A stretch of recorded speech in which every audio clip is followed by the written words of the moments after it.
శ్రీ గురుభ్యో నమః. శ్రీ మహాగణాధిపతయ నమః. దేవప్రసమేక్షలు స్వాగతం. మిథున రాశి. ఈ మిథున రాశిలో మృగశిర నక్షత్రం 3-4 పాదాలు, ఆరుద్ర నక్షత్రం 4 పాదాలు, పునర్వసు నక్షత్రం 1, 2, 3 పాదాలు ఉంటాయి. మీ అందరికీ రాబోయే పరాభవ సంవత్సరం ఫలితాలు ఏ విధంగా ఉంటాయో చూద్దాం. మిత్రులు, మీ అందరికి ముందుగా నూతన సంవత్సర శుభాకాంక్షలు. ఈ సంవత్సరం ఉగాది మార్చి 19. ఈ మార్చి 19 నుంచి రాబోయే సంవత్సర కాలంలో మీకు ఫలితాలు ఏ విధంగా ఉంటాయి, గోచారంలో ప్రధాన గ్రహాలైనటువంటి గురు శని రాహుకేతుల ప్రభావాలు ఏ విధంగా ఉంటాయి, అలాగే రాజాద నవనాయకుల ఫలితాలు ఎలా ఉంటాయి, ఆదాయ వ్యయాలు ఎలా ఉంటాయి, రాజభుజ అవమానాలు ఎలా ఉంటాయి అన్నీ పరిశీలించేద్దాం. రాశి ఫలితాలు అన్నప్పుడు సాధారణంగా గోచార ఫలితాల్లో గురు శని రాహుకేతులు మాత్రమే తీసుకుంటున్నాం అందరం కూడా. కానీ నవనాయక ఫలితాలు కూడా గమనించుకోవాలి. అంటే మీ పై అధికారులతో మీ ప్రవర్తన ఏ విధంగా ఉంటుంది, వాళ్ళకి ప్రవర్తన మీ పట్ల ఎలా ఉంటుంది, అలాగే మీకు సలహాలు ఇచ్చే వాళ్ళు ఎలా ఉంటారు, మీకు సపోర్ట్ చేసే రీసోర్సెస్ కుటుంబ సభ్యులు కానీ సామాజిక సహాయం ఏ రకంగా వస్తుంది, అలాగే మీ శ్రేయస్సు కోరుకునే వాళ్ళు ఎవరు, ఇవన్నీ కూడా మనం పరిశీలించుకోవాలి. మీకు ఈ రాశి అధిపతి బుధగ్రహం. ఈ లోపల నక్షత్రాలు రాశిలో మృగశిర, ఆరుద్ర, పునర్వసు, రాహుగ్రహ నక్షత్రము, కుజగ్రహ నక్షత్రము, గురుగ్రహ నక్షత్రము. ఈ 3 నక్షత్రాలకి అధిపతి, ఈ రాశి అధిపతి బుధుడు. ఈ సంవత్సరానికి అధిపతి గురుగ్రహం. స్థితిరీత్యా స్వభావరీత్యా ఈ గురుడు బుధుడికి శత్రువు. అయితే లోపల నక్షత్రాలు ఏవైతే ఉన్నాయో మృగశిర, పునర్వసు వాళ్ళకి మిత్రుడైన. పునర్వసు ఆయన నక్షత్రమే, అలాగే కుజుడికి మిత్రుడు గురువు. అందువల్ల ఈ సంవత్సరం మీకు మీ పైన ఉన్న అధికారులు కానీ ఇంట్లో పెద్దవాళ్ళు కానీ వీళ్ళ యొక్క ప్రభావం మీ మీద ఏ విధంగా ఉంటుంది అంటే కొంత మెతక వైఖరితో ఉంటుంది. మరీ ఎక్కువ ఇబ్బంది పెట్టరు, ఎక్కువ సపోర్ట్ కూడా ఉండదు. యావరేజ్గా కొన్నిసార్లు సందర్భాలు వ్యతిరేకించి కొన్ని సందర్భాల్లో సపోర్ట్ చేసి నడిపించుకెళ్ళిపోతూ ఉంటారు. అందువల్ల పెద్దగా మీకు వ్యతిరేకత అనేది ఉండదు, సపోర్ట్ కూడా ఉండదు, న్యూట్రల్గా ఉంటుంది. అదే సమయంలో ఈ సంవత్సరం మంత్రి శుక్రగ్రహం. మీకు సలహా ఇచ్చేవాళ్ళు ఎవరైతే ఉంటారో మీకు ఈ సమయంలో కొంత డామినేట్ చేసేవాళ్ళు ఉంటారు. మీ ఇష్టానికి వ్యతిరేకంగా మీరు ఒక బైక్ కొనుక్కోవాలనుకున్నారు, 1 లక్ష రూపాయలు బడ్జెట్ పెట్టుకున్నారు, మీ చేత 2 లక్షలు పెట్టి బైక్ కొనిపిస్తారు. ఒక ఇల్లు కొనుక్కోవాలనుకున్నారు, మీరు 1 కోటి రూపాయలు బడ్జెట్ పెట్టారు, 1,50,000, 2 కోట్లు పెట్టి కొనిపిస్తారు. ఇలా కొన్ని సలహాలు ఇస్తూ ఉంటారు. ఫోర్స్ఫుల్గా ప్రతిదీ కూడా రూపాయి 10 రూపాయలు తడిసి మోపడైపోయే సలహాలు ఉంటాయి. శరీర శ్రమ, ఆర్థిక ఒత్తిడితో కూడిన సలహాలు వస్తూ ఉంటాయి. అది ఎంతవరకు పాటించాలనే విషయం మీరు తెలుసుకుని జాగ్రత్తగా ముందుకెళ్ళాలి. ముఖ్యంగా ఈ ఆరుద్ర నక్షత్రం వాళ్ళు ఇలాంటి ఇబ్బందులు పడే అవకాశం ఎక్కువగా ఉంటుంది. తర్వాత సైన్యాధిపతి చంద్రుడు.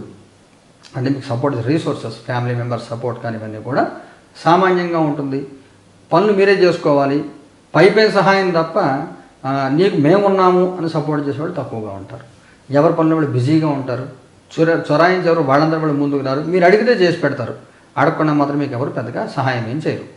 మీ శ్రేయస్సు కోరుకునే వాళ్ళు ఎవరైతే ఉంటారో మీకోసం వాళ్ళు మనస్ఫూర్తిగా, కొంతమందికి మనకి ఎవరన్నా బాగాలేదు అంటే వాళ్ళు బాగుండాలి, ఈశ్వర వాళ్ళని కాపాడు అని సడన్గా మనం ప్రే చేస్తాం. ఇలాంటి ప్యూర్ ప్రేయర్ చేసేవాళ్ళు ఎవరైతే ఉంటారో మీ గురించి మీ శ్రేయస్సు కోరుకునే వాళ్ళు ఎవరైతే ఉంటారో వాళ్ళ వల్ల మీకు ఉపయోగం ఉంటుంది.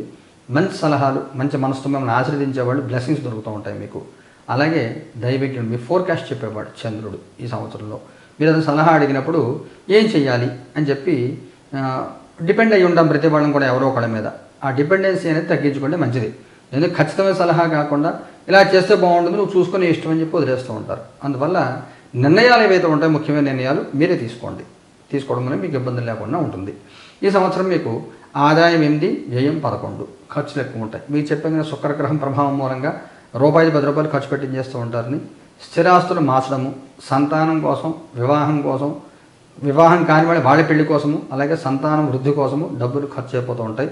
అధికారం, దర్పం చాటుకోవడం కోసం డబ్బు ఖర్చు పెడుతూ ఉంటారు. అవసరం లేకపోతే ఇంటికి పెయింటింగ్ వేయించడము, కారు మార్చడము, లేకపోతే కంప్యూటర్ కొనుక్కోవడం, ఇంట్లో వస్తువులు మ్యాచ్ చేయడం, ఇలాంటివి అనవసరం ఖర్చులు పెరిగిపోతూ ఉంటాయి.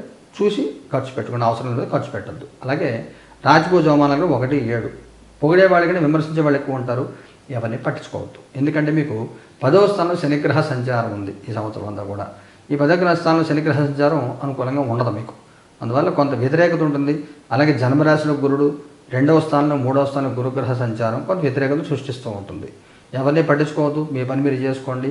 పొగడ్తల్ని సంతోషించద్దు, విమర్శల్ని బాధపడద్దు. విమర్శిస్తే విమర్శలు సలహా తీసుకోండి తప్ప దాన్ని వేరేలా అనుకోవద్దు. ఇక మనం గోచారంలో గురు శని రాహుకేతులు పరిశీలించినట్లయితే ఈ సంవత్సరం ఆరంభం నుంచి గురుడు జన్మరాశుల సంచారం, జూన్ 2వ తారీఖు గురుడు రాశి మారి 2వ స్థానానికి సంచారం, 2వ స్థానంలో గురుడు యోగిస్తాడు. అలాగే అక్టోబర్ 31 వరకు 2వ స్థానంలో అతిచార గమనం వల్ల అక్టోబర్ 31 నుంచి జనవరి 24 వరకు గురుడు 3వ స్థానంలో సంచారం, మళ్ళీ 2వ స్థానంలోకి వస్తాడు. అంటే జూన్ 2 నుంచి అక్టోబర్ 31 వరకు, తిరిగి జనవరి 24 నుంచి ఉగాది వరకు, వచ్చే ఉగాది వరకు గురుడు అనుకూల సంచారం ఉంటుంది. జన్మరాశి గురుగ్రహ సంచారం మూలంగా ఉద్యోగంలో ఒత్తిడి, పై అధికారుల వల్ల ఇబ్బందులు ఇవన్నీ ఎదుర్కొంటూ ఉంటారు. కొంత ఆలోచన స్థిరంగా ఉండదు, మానసిక ఒత్తిడి, భయం, తెలియని ఆందోళన ఇవన్నీ కూడా గురుగ్రహం మూలంగా ఉంటాయి. ఇవన్నీ జూన్ 2వ తారీఖు తర్వాత గురుడు 2వ స్థానం వెళ్ళినప్పుడు మనసౌఖ్యం ఉంటుంది, కీర్తి ప్రతిష్టలు పెరుగుతాయి, ధనం పెరుగుతుంది, సౌభాగ్యం కలుగుతుంది, అన్ని చోట్ల గౌరవం పొందుతారు. పూర్తి అనుకూల వాతావరణం 2వ స్థానం గురుగ్రహ సంచారం ఉన్నంతకాలం మీకు ఉంటుంది. 2వ స్థానం గురుడు ఎంతకాలం సంచారం? జూన్ 2 నుంచి అక్టోబర్ 31 వరకు, మరలా జనవరి 24 నుంచి సంవత్సరం చివరి వరకు గురుడు 2వ స్థానంలో సంచారం. ఈ కాలం అంతా కూడా గురుడు మీకు యోగిస్తున్నాడు. అందువల్ల గురుడు యొక్క బలాన్ని తీసుకోవాలి. అనే స్థిరమైన నిర్ణయాలు ఏవైతే ఉంటాయో, ఆస్తి వృద్ధి చేయడం ఇలాంటివి ఏవైతే ఉంటాయో, ఈ పెళ్ళిళ్ళు ఇలాంటివి కార్యక్రమాలు ఏవైతే ఉంటాయో ఈ సమయంలో పెట్టుకుంటే మంచిది. అంటే జూన్ 2 నుంచి అక్టోబర్ 31 వరకు, తిరిగి జనవరి 24 2027 సంవత్సరం తర్వాత గురుడు యొక్క బలం ఉంటుంది. కాబట్టి ముఖ్యమైన ప్రాజెక్టులు ఏవైతే ఉంటాయో ఆ సమయంలో చేయండి, ఈజీగా మీకు సపోర్ట్ అంతా దొరుకుతూ ఉంటుంది. ఇకపోతే శనిగ్రహ సంచారం ఏదైతే ఉంటుందో, శని అనుకూలంగా ఉండడు. శని ఈ సంవత్సరం అంతా కూడా శని 10వ స్థానంలో సంచారం మూలంగా వ్యాకులత ఉంటుంది. ఏ పని చేసినా కానీ మనసు దృష్టి పెట్టకపోవడం, టెన్షన్ ఏమవుతుందో అని టెన్షన్. ప్రాజెక్ట్ ఉంటుందో పోతుందో, ప్రాజెక్ట్ ఉంటే ఎన్నాళ్ళు ఉంటుందో, ఉద్యోగంలో పోతే మళ్ళీ బెంచ్ మీద ఉంటాం, ఉద్యోగం పోతుందా, ఇంకో ఉద్యోగం దొరకదా, లేనిపోయిన టెన్షన్ పెట్టేసుకుంటూ ఉంటారు. శోకం కలుగుతుంది, సంతాపం కలుగుతుంది. అంటే మనస్సు అంతా కూడా విచారంగా ఉంటుంది, భయం, తెలియని భయం వల్ల ఆందోళనగా ఉంటుంది. ఉద్యోగంలో మార్పులు జరిగే అవకాశం ఉంటుంది. ముఖ్యంగా మీకు ఈ సంవత్సరం ఈ 9వ స్థానం రాహువు 8వ స్థానానికి వెళ్ళడము డిసెంబర్ 5వ తారీఖు తర్వాత, అప్పటిదాకా 3వ స్థానంలో కొంత బలం ఉన్నటువంటి కేతువు డిసెంబర్ 5 నుంచి సంవత్సరం చివరి వరకు 2వ స్థానంలో సంచారం. దీని మూలంగా ఆదాయ వనరులు గండిపడే అవకాశం, వచ్చే సంపాదన తగ్గుతుంది, ఉద్యోగ భంగం జరిగే అవకాశం ఉంటుంది, స్థానచలనాలు ఉంటాయి. మీకు ఏ పని చేసినా కానీ విఘ్నాలు ఎదురైపోతూ ఉంటాయి. విఘ్నానికి కారణం మీరా జరుగుతుందా అంటే మీ ప్రమేయం లేకుండానే అనేక రకాల ఇబ్బందులు, చికాకులు ఎదుర్కొనే అవకాశం ఉంటుంది. అందువల్ల సహనంతో ఉండాలి. ఏ పని కూడా ప్రతి పని 1-2 సార్లు ఆలోచన చేయాలి. తొందరపాటు పడకూడదు, బద్ధకించద్దు. ఆరోగ్య విషయంలో జాగ్రత్త తీసుకోండి. మీకంటే వయసులో చిన్నవాళ్ళతో, హోదాలో చిన్నవాళ్ళతో అనవసర స్నేహాలు చేసి మీ పర్సనల్ మ్యాటర్స్ వాళ్ళకి చెప్పి, వాళ్ళ పర్సనల్ మ్యాటర్స్ మీరు విని సలహాలు ఇచ్చి ఏదో చేద్దామని ట్రై చేస్తే ఇంకోటి ఏదో అవుతూ ఉంటుంది. అందుమూలంగా లేని గొడవలు వస్తాయి. ముఖ్యంగా ఈ సంవత్సరంలో మీరు రెఫరెన్స్ ఇచ్చి మీరు ఉద్యోగం చేసేటప్పుడు ఎవరికి జాబ్ ఇప్పించద్దు. దాని మూలంగా మీరు ఇబ్బందులు పడే అవకాశం ఉంటుంది.